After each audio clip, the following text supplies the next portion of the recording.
Hello friends, welcome to the channel Flying Meditator for another episode of the Yog Vasishtha, where Rama asked Vasishtha some questions regarding the story of Bhrigu and his son Shukra. So fasten your seatbelts and let's get ready to fly. Shri Gurubhyo Namaha Harihi Om. Rama asked, Holy Sir, why does not the wish of others materialize as wish of Shukra materialized in his ascent to heaven? Vasishtha replied, Shukra's mind was pure, and since that was his first embodiment, that mind was not loaded with impurities of other previous embodiments. That mind is pure, in which all cravings are in the state of inactivity. Whatever that pure mind wishes, that materializes. What happened in this respect to Shukra is possible for everyone else.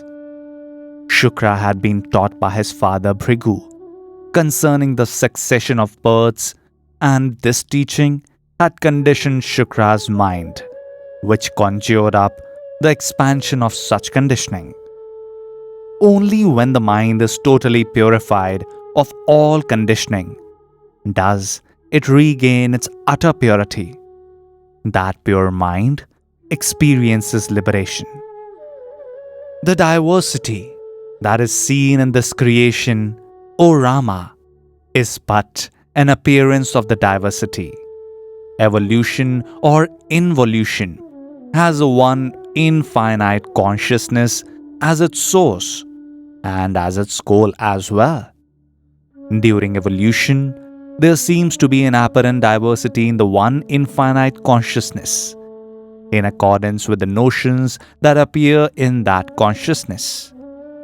Some of these notions intermingle, thus producing infinite variety of this diversity.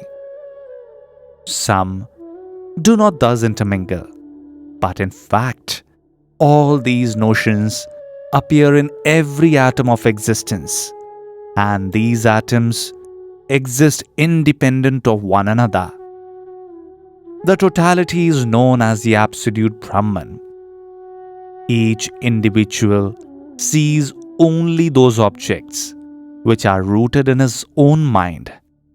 When the idea in the mind do not bear fruits, there is a change in the mind. There follows a succession of births to suit these psychological changes. It is this psychological connection that creates the conviction in the reality of birth and death, and in the reality of the body. When this conviction is given up, there is the cessation of embodiment. O Rama, the tree in a seed grows out of it after destroying the seed. But Brahman creates this world without destroying itself. Hence, it is impossible to compare the incomparable Brahman with anything whatsoever, whereas the tree, etc., are definable material substances. Brahman is nameless and formless being. It is Brahman alone that becomes what appears to be a different nature. Yet, from another point of view, it does not so become, for it is eternal and changeless. When the self is seen as an object, the seer is not seen. As long as the objective universe is perceived, one does not realize the self. When you see the mirage as water, you do not perceive the rising hot air. But when you perceive the hot air, you do not see water in the mirage. When one is truth, the other is not. It is only when the division between the seer and the seen is given up, only when the two are seen as of one substance, that the truth is realized. There is no object which is totally of a different nature from the subject, nor can the subject be seen as if it were an object. There is no division in such a vision. Each jiva experiences within itself whatever and however it has given rise to within itself with the help of its own life force. O Rama, behold with the eye of the inner wisdom the truth that in every atom of existence there are countless world appearances. This world appearance is but a long dream. This dream-like appearance is yet true during the period of the dream itself. Within every atom is the potential experience of every kind. Therefore, give up all your notions of diversity or unity. Time, space, action, and matter are all but different aspects of one infinite consciousness. The rare few realize that the world appearance seen within themselves is illusory, except as one infinite consciousness, which alone is ever true. On account of this consciousness, the world appears in the jiva, and there are jiva within jiva, ad infinitum. It is when one thus experiences the truth that he is freed from illusion. At the same time, one's craving for pleasure is thinned out. This is the only proof of wisdom. A painted pot of nectar is not nectar, nor a painted flame of fire is fire, and a painting of a woman is not a woman. Wise words are mere words, not wisdom, unless they are substantiated by the absence of desire and anger. They who contemplate the absolute Brahman become Brahman. Hence, one should resort to that which is not limited, conditioned, or finite. By contemplating the form of the nymph, Shukra was bound, and when he realized the purity of this self, which is infinite consciousness, he was instantly liberated. Rama asked, Holy Sir, please tell me the true nature of the waking and the dreaming states. Vasishtha said, the states which endures is known as the waking state, and that which is transient in the nature is the dream state. During the period of even the dream, it takes on the characteristics of the waking state. And when the waking state is realized to be of a fleeting nature, it gets the characteristic of a dream. The two are the same. That consciousness which is awake, even in deep sleep, and which is also the light that shines in waking and dreaming, is the transcendental consciousness, Turiya. When again the seeds of ignorance and delusion expand, there arises the first thought, which is the thought of I am. Then one perceives thought forms within the mind and dreams.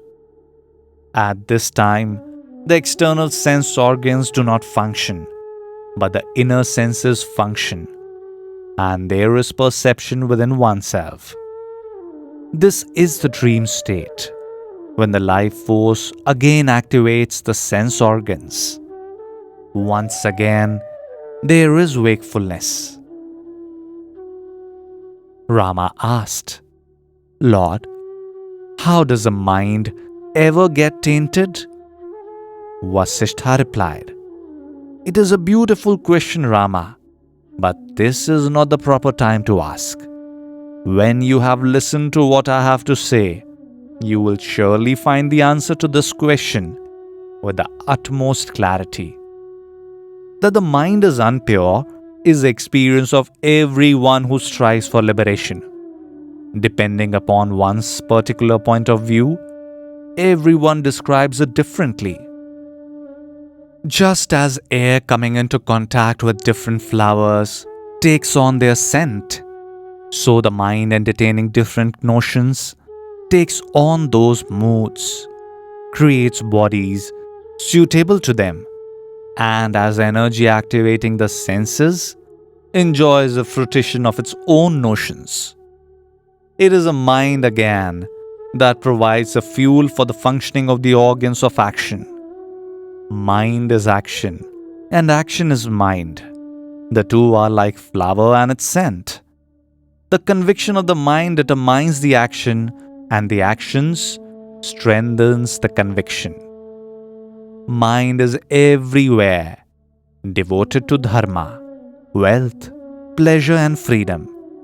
But everyone has a different definition of these and is convinced that the definition is the truth. Rama, bondage is none other than the notion of an object. This notion is Maya, ignorance, etc. It is a cataract that blinds one to the sun of truth. Ignorance raises a doubt. Doubt perceives.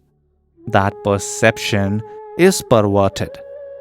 In darkness, when one approaches even a lion's empty cage, he is afraid. Even so, one ignorantly believes he is imprisoned in this empty body. The notion of I and the world are but shadows, not the truth. Such notions alone creates objects. These objects are neither true nor false. Therefore, Rama, abandon the notion of I and this and remain established in the truth. It is only when the mind has become devoid of all attachments, when it is not swayed by the pairs of opposites, when it is not attracted by objects, and when it is totally independent of all supports, that it is freed from the cage of delusion. When all doubts come to rest, and when there is neither elation nor depression, then the mind shines like the full moon. When the impurities of the mind have ceased to be, there arises in the heart all the auspicious qualities, and there is equal vision everywhere. Even as darkness is dispelled by the rising sun, the world delusion is dispelled when the sun of infinite consciousness arises in the heart. Such wisdom as is capable of gladdening the hearts of all beings in the universe manifests and expands. In short, he who has known that which alone is worth knowing transcends all coming and going, birth and death. When there is absence of egotism, there is no confusion in the mind, and that mind functions naturally. Just as waves rise and fall in the ocean, the worlds arise and vanish.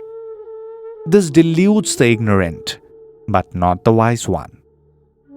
O Rama, he sees the truth who sees the body as a product of deluded understanding and as a fountain of source of misery and misfortune, and who knows that the body is not the self. He sees the truth who sees that this body, pleasure and pain, is experienced on account of the passage of time and the circumstances in which one is placed, and that they do not pertain to him. He sees the truth who sees that he is the omnipresent, infinite consciousness, which encompasses within itself all that take place everywhere at all times. He sees the truth who knows that the self, which is as subtle as a millionth part of the tip of a hair divided 1,000,000 times, pervades everything. He sees the truth who sees that there is no division at all between the self and the other, and that the one infinite light of consciousness exists as the sole reality.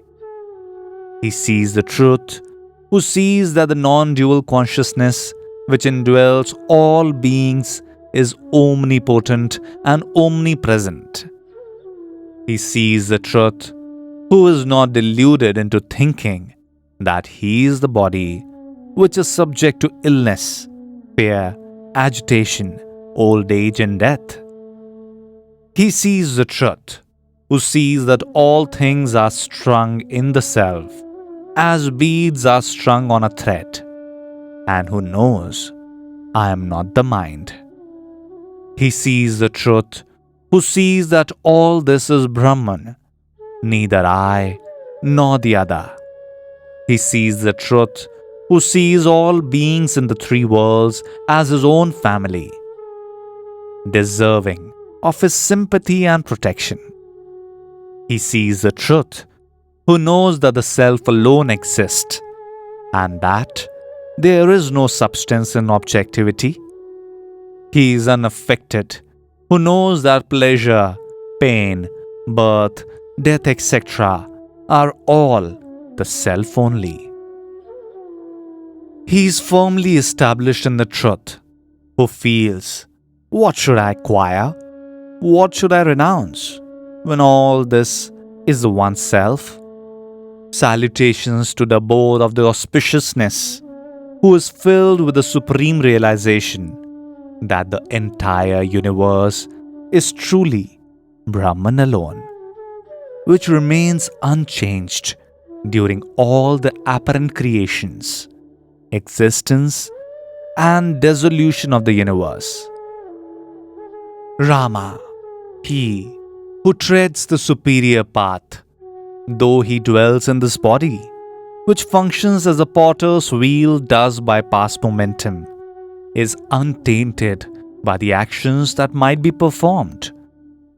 In his case, the body exists for his pleasure and for the liberation of his soul. He does not experience unhappiness in it. To the ignorant, this body is a source of suffering, but to the enlightened, the body is a source of infinite delight. And when its lifespan comes to an end, he does not regard it as a loss at all. And since it transports him in this world in which he roams freely and delightfully, the body is regarded as a vehicle of wisdom.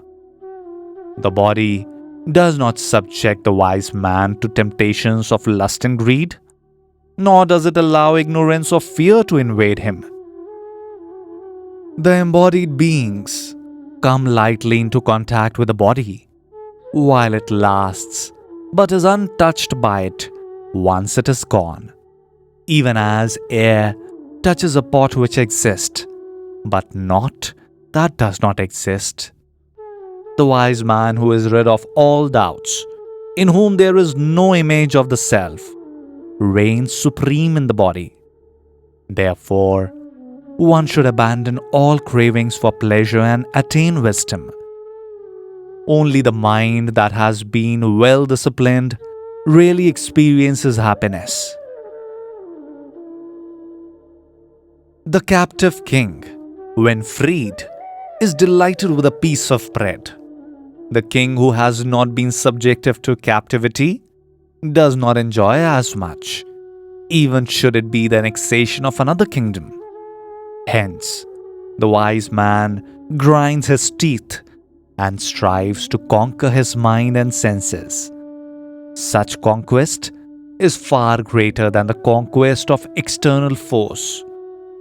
O Rama, in the great empire known as the dreadful hell, evil actions roam like the mighty elephants in rut. The senses, which are responsible for these actions, are equipped with a formidable magazine of cravings. Hence, these senses are hard to conquer. These ungrateful senses destroy the body, their own abode and support. However, one who is equipped with wisdom is able to restrain the cravings without injuring the being, even as a nose restrains the elephant without harming its being. The bliss enjoyed by the wise man who has his senses under control is incomparably superior to the enjoyment of a king who rules over the city built with brick and mortar. The former's intelligence grows in clarity as his cravings for sense pleasure is worn out. However, the craving disappears completely only after the supreme truth has been seen.